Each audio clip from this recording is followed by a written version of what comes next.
संत शिरोमणि गुरु रविदास जी महाराज जी के चरणों में बंदगी करते हुए और आज स्वयं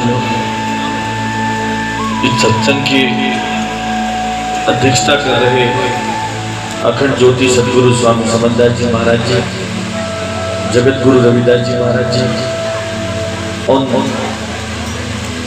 के चरणों में बंदगी करते हुए नमन करते हुए और आज इस सुंदर से सत्संग की उपाध्यक्षता कर रहे महात्मा संत श्री बबलू दास जी महाराज जी के चरणों में बंदगी करते हुए मंच पर आसीन महात्मा श्री महावीर दास जी महाराज जी के चरणों में बंदगी करते हुए वह मंच पर सभी संत समाज उन सभी के चरणों में मैं बंदगी करते हुए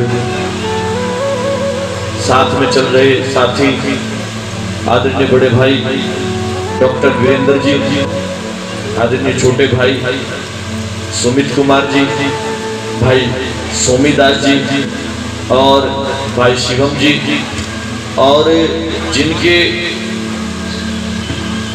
सहयोग के द्वारा ये जो मुहिम है आसान हो पाई है, हमारे आदरणीय बड़े भाई दीपक प्रधान जी, जिन्होंने गुरु रविदास महाविद्यालय में अपने पुरखों की जमीन को दान दे करके ये साबित कर दिया है कि जो हमारे महापुरुषों का मिशन है उसको बढ़ाने के लिए अब समाज तैयार हो गया।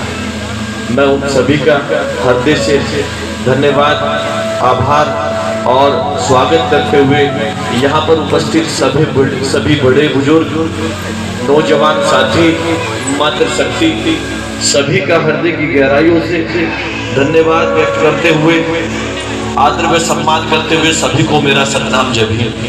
आप मेरे शब्दों से जो सम्मान पूर्वक सतनाम है जय भीम है उसे स्वीकार करें। देखिए रात का समय है और सभी अपनी निंद्रा त्याग करके यहाँ समय दे रहे हैं।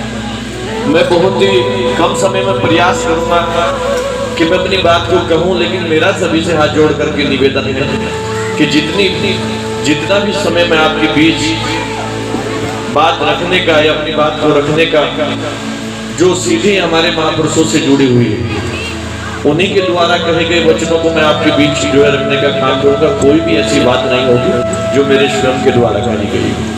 तो मेरा सभी से निवेदन है कि आप ध्यान पूर्वक सुने इस सुंदर से सत्संग के प्रोग्राम को आप देख रहे हैं। और संत शिरोमणि जगत गुरु रविदास जी महाराज जी का जो स्वरूप है कल जो मंदिर में स्थापित होने जा रहा है, ये इस गांव के लिए, समाज के लिए और देश के लिए बहुत ही खुशियों का पल होगा जब संत शिरोमणि गुरु रविदास जी महाराज जी का स्वरूप मंदिर में स्थापित किया जाएगा। बहुत ही खुशी का पल होगा और इस गांव में एक दया गुरु रविदास जी महाराज जी की होने जा रही है, जिसकी दया के माध्यम से ये गांव तमाम दुखों से दूर होकर के सुखों को प्राप्त कर उन्नति के मार्ग पर चलने का काम करेगा। क्योंकि जहां संत शिरोमणि जगत गुरु रविदास जी महाराज जी का स्वरूप स्थापित हो जाता है वहां संत शिरोमणि जगत गुरु रविदास जी महाराज जी स्वयं विराजमान होते हैं। और ये जो आज सत्संग के माध्यम से एकजुट होकर के हम लोग जो बैठे हुए हैं और गुरु जी की वाणियों को सुन रहे हैं, हम इससे पीछे जब जाते हैं हम इधर से ही शुरुआत करेंगे। देखिए भगवान बुद्ध की तस्वीर लगी हुई, आज से 2700 वर्ष पहले भगवान बुद्ध और 650 वर्ष पहले जगत गुरु रविदास जी महाराज जी आए। लेकिन जगत गुरु रविदास जी महाराज जी के पहले 650 वर्ष पहले जो 2000 साल का जो अरसा था वो हमारे समाज के लिए बहुत ही कष्टदायक था, बहुत ही पीड़ादायक था, जिसमें उस समाज को जो इस समाज का राजा, जो इस देश के राजा हुआ करते थे, उसको गुलाम बनाने का काम किया।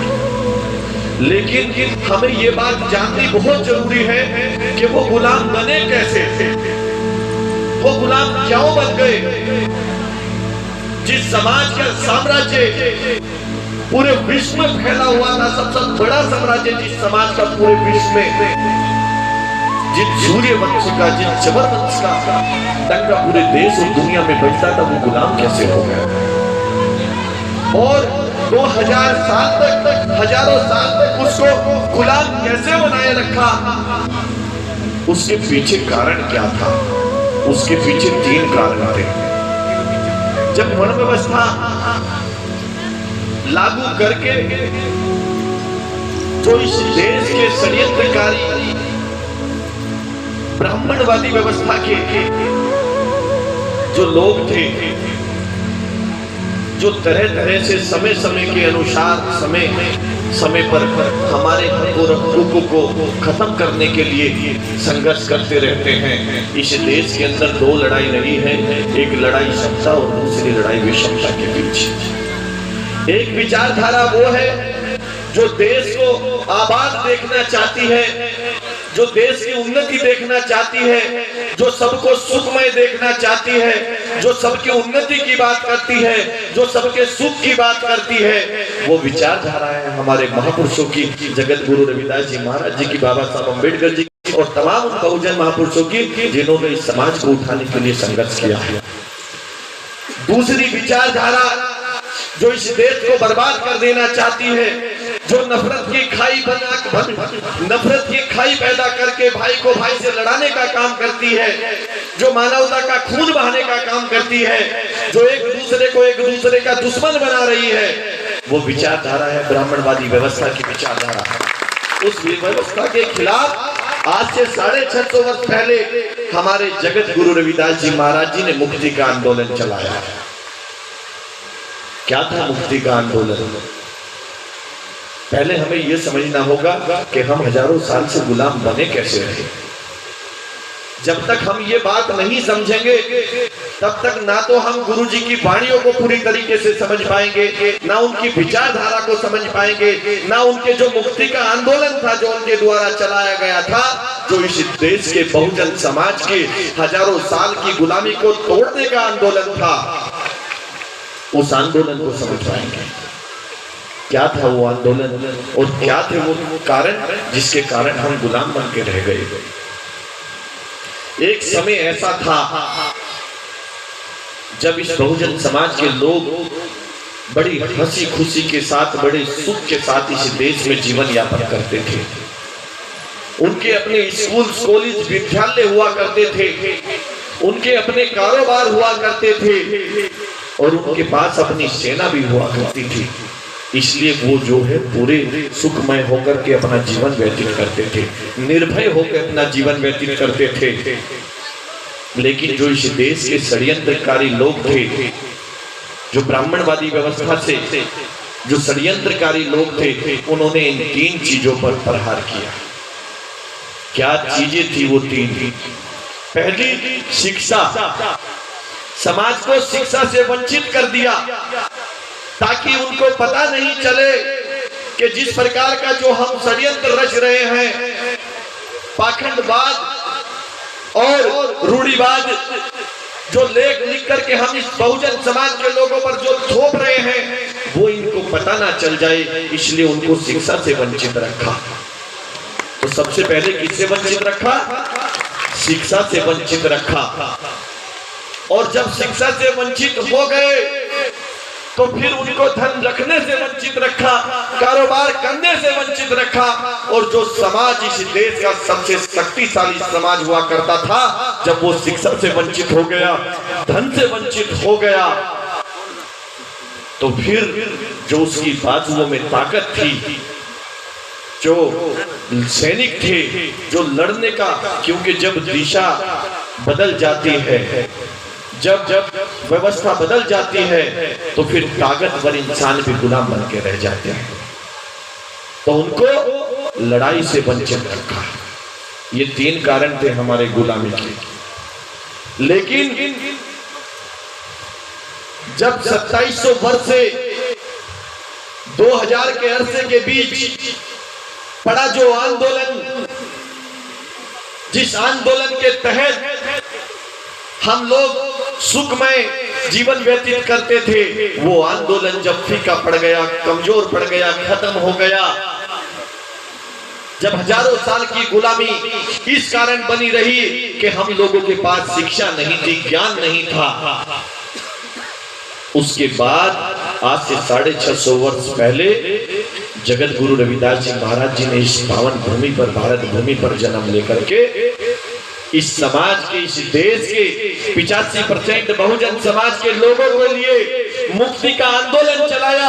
और वो मुक्ति का आंदोलन क्या था कि आप पढ़ लिख करके, धन इकट्ठा करके, अपनी ताकत पैदा करके इस देश को स्वराज, अपना स्वराज स्थापित करो। ये आंदोलन गुरु रविदास जी महाराज जी ने चलाया।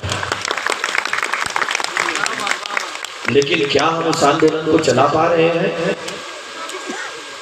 क्या चला पा रहे हैं हम उस आंदोलन को?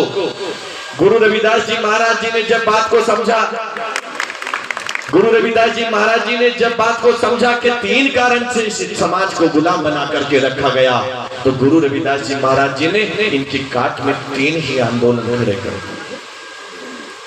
पहला, शिक्षा का आंदोलन। गुरु रविदास जी महाराज जी ने शिक्षा की बात में सर्वप्रथम कहा कि सत्य विद्या को पढ़कर प्राप्त कियो सदा ज्ञान, कहे रविदास बिन विद्या के जन क्यों जानन जा। कहे मानव, बिना शिक्षा के इंसान पशु के समान है, बिना शिक्षा के इंसान अपना जीवन जानवरों जैसा व्यतीत करता है, इसलिए आपको अच्छी शिक्षा हासिल करनी चाहिए। पहला आंदोलन की शुरुआत गुरु रविदास जी महाराज जी ने शिक्षा से करी। उसके बाद ज्ञान की बात करते हुए गुरु रविदास जी महाराज जी ने कहा कि बिना विद्या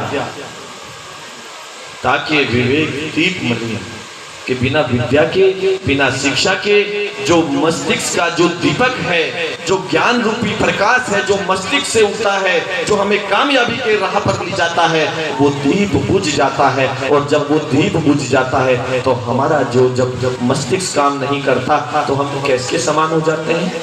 पशु के समान हो जाते हैं।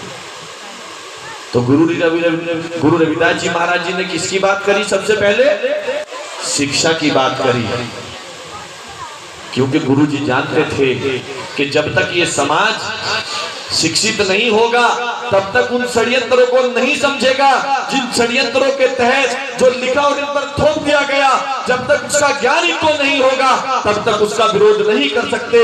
और गुलाम को गुलामी का एहसास अगर किसी ने कराया तो जगत गुरु रविदास जी महाराज जी ने कराया। और फिर उस गुलाम ने उस गुलामी की जंजीरों को तोड़ने के लिए मुक्ति का आंदोलन गुरु रविदास जी महाराज जी के साथ मिलकर के खड़ा किया। और वो ताकत हमारे रहबर, हमारे भगवान, हमारे जगत गुरु रविदास जी, हमारे मसीहा में वो ताकत थी जिस ताकत के सामने सिकंदर लोदी की तलवार झुक गई।